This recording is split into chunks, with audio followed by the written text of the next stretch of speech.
It's Rick and Sasha with George Willborn. Hey, listen, we want to hear what you guys have to say about the deaths that have been going on around the world. African-American people killed unfairly. Sean Reed in Indianapolis, Ahmaud Arbery in Brunswick, Georgia, while running down the road. Breonna Taylor in Kentucky, 888-909-1514. On the phone with us right now is legal analyst Joey Jackson. Joey, talk to us.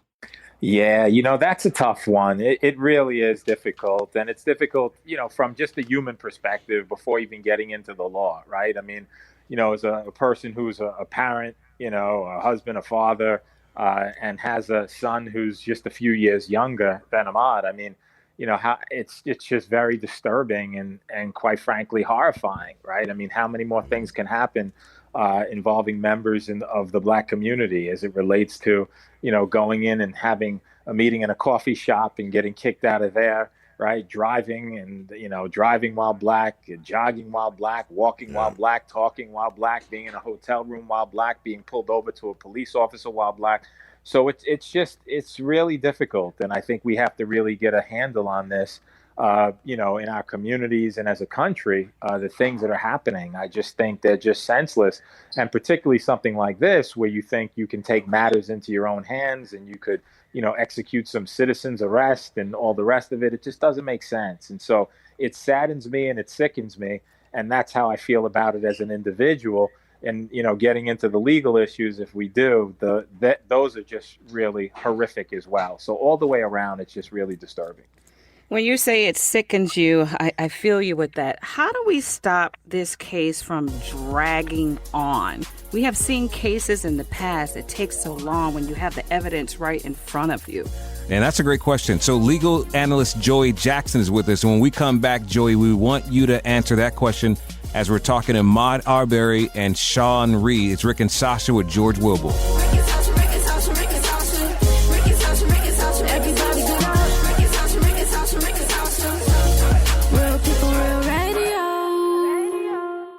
It's Rick and Sasha with George Willborn. We're inside the party poll at 888-909-1514. We're talking to legal analyst Joey Jackson about the Ahmaud Arbery and Sean Reed case. Now, Ahmaud was killed on the road while jogging in Brunswick, Georgia, and Sean Reed live streamed his death, ran out, and he was shot to death. We don't know anything about that. From what we see, it was all unfair.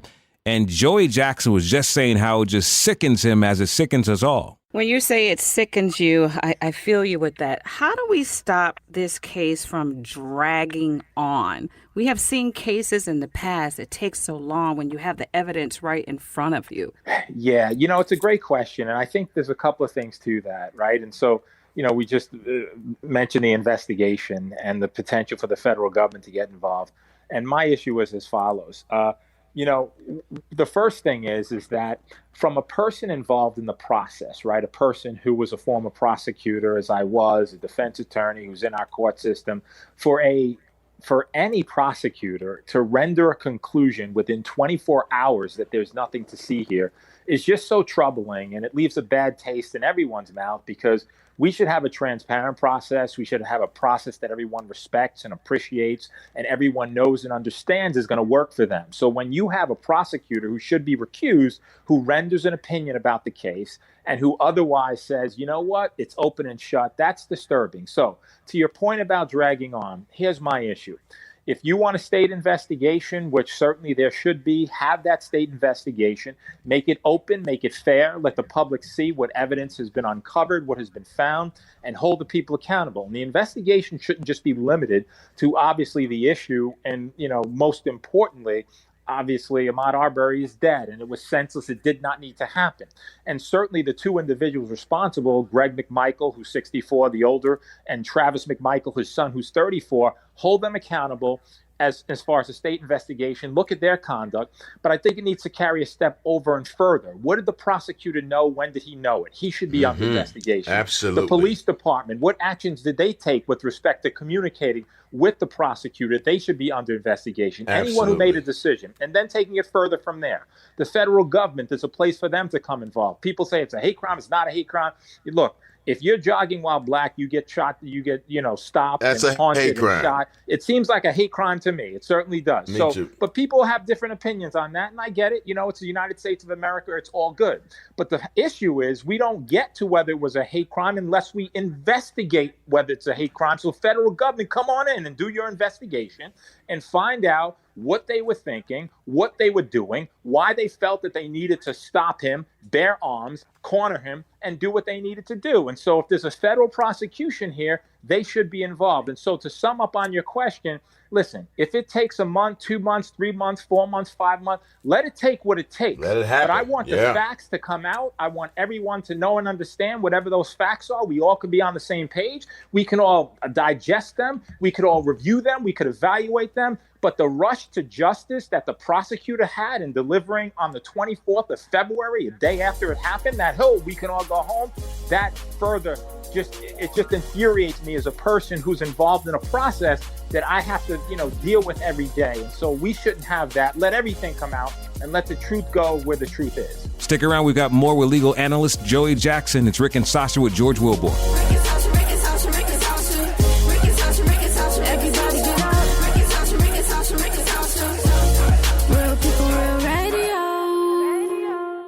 It's Rick and Sasha with George Willborn. We're talking to legal analyst Joey Jackson about the deaths of Ahmaud Arbery in Brunswick, Georgia, and Sean Reed in Indianapolis. 888-909-1514. Your voice is so important. I know you guys have followed these stories.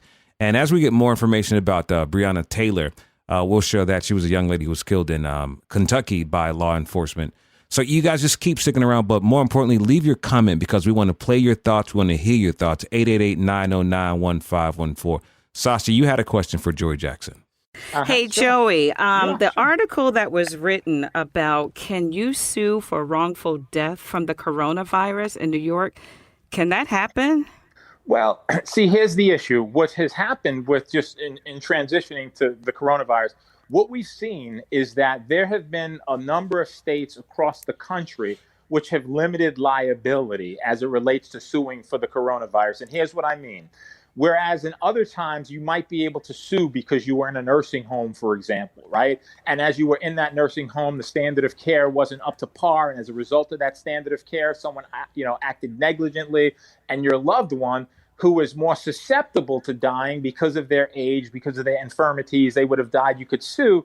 You're seeing different states across the country, including New York, which has limited that liability. And so nursing homes where maybe they would have been responsible before are not responsible unless, they acted so recklessly and so nonsensically as to cause it. So what states have done is they've made the standard of suing so high that it really is a disincentive for lawyers to even take the case, to pursue the case. And so the answer to your question is it's very difficult for people who unfortunately have been involved in, potentially medical issues to hold hospitals, nursing homes, and other facilities responsible because of the adjustments that have been made in the law around coronas, which obviously it's uncharted, it's unprecedented, but it's a virus. And I think, that's what the law has done. It has moved to protect hospitals and other people, who are providing care. And as more details are coming in about the high-speed chase with Sean Reed and law enforcement as he was shot and killed, Joey, want to get your thoughts on that when we come back. It's Rick and Sasha with George Willborn.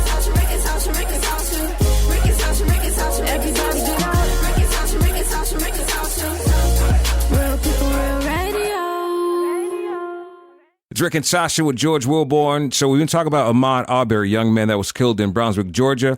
Now, Sean Reed was in a high-speed chase. He live-streamed this chase from law enforcement, and it ended in his death as he ran out and he was shot. Joey Jackson, legal analyst, is on with us. Joey, what are your thoughts on this? Look, my thoughts are, and there are differing views, did he have a weapon? Did he not?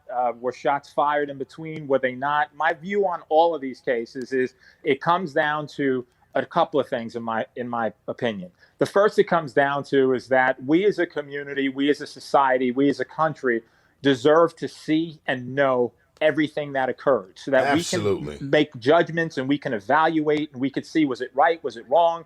Were his actions proper? Were they improper? Were law enforcement's actions proper? Did he have a weapon? If so, how many? Did they have a weapon? Who fired? What happened?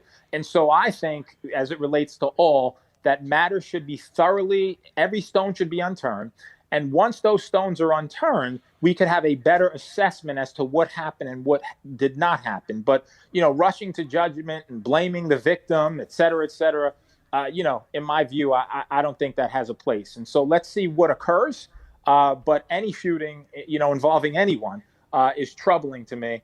And it's happening, and it continues to happen. And so many other things have happened while we've been in the midst of this coverage of the virus that we don't even scratch the surface on what occurred. But it's troubling to say the least. Yeah. Joey, thank you so much for taking the time to talk with us.